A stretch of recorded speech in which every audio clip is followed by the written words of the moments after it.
चैत्र नवरात्रि षष्ठी छठे दिन की कथा माँ कात्यायनी।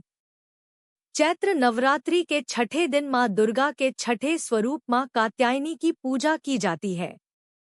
वे शक्ति और पराक्रम की देवी मानी जाती हैं। ऋषि कात्यायन की तपस्या से प्रसन्न होकर उन्होंने उनके घर पुत्री रूप में जन्म लिया, इसलिए उन्हें कात्यायनी कहा जाता है। माँ कात्यायनी की कथा।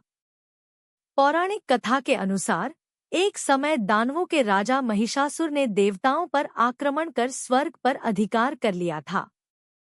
उसकी शक्ति के आगे इंद्र, ब्रह्मा, विष्णु और शिव भी असहाय हो गए। सभी देवता महिषासुर के आतंक से त्रस्त होकर भगवान विष्णु और शिव के पास गए और उन्हें इस संकट से मुक्ति दिलाने का निवेदन किया। देवताओं के अनुरोध पर त्रिदेवों ब्रह्मा, विष्णु और महेश ने अपने तेज और शक्तियों का संचार किया। इससे एक दिव्य ज्योति उत्पन्न हुई, जिससे माँ कात्यायनी प्रकट हुई। उनका रूप अत्यंत तेजस्वी था। उनके 4 हाथ थे, एक हाथ में तलवार, दूसरे में वरद मुद्रा, तीसरे में अभय मुद्रा और चौथे हाथ में कमल का फूल था। उनका वाहन सिंह था, जो पराक्रम और वीरता का प्रतीक है। माँ कात्यायनी ने महिषासुर से भयंकर युद्ध किया। कई दिनों तक युद्ध चलने के बाद जब महिषासुर ने भैंसे का रूप धारण किया, तो माँ ने अपने त्रिशूल से उसका वध कर दिया। महिषासुर का अंत होने से देवताओं को स्वर्ग का पुनः अधिकार प्राप्त हुआ और समस्त ब्रह्मांड में शांति स्थापित हुई।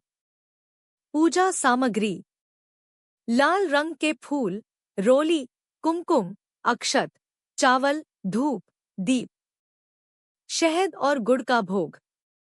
मंत्र जाप: माँ कात्यायनी के बीज मंत्र और सप्तशती के मंत्रों का जाप करें। मंत्र: देवी कात्यायन्यै नमः।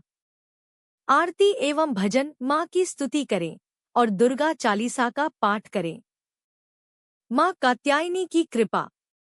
माँ कात्यायनी की आराधना से व्यक्ति को शत्रु भय, रोग और कष्टों से मुक्ति मिलती है। विशेष रूप से अविवाहित कन्याओं को योग्य वर की प्राप्ति के लिए माँ की पूजा करने का विधान है। यह कथा भक्तों को शक्ति, साहस और विजय का संदेश देती है। लाइक करें, कमेंट करें और सब्सक्राइब करें। धन्यवाद।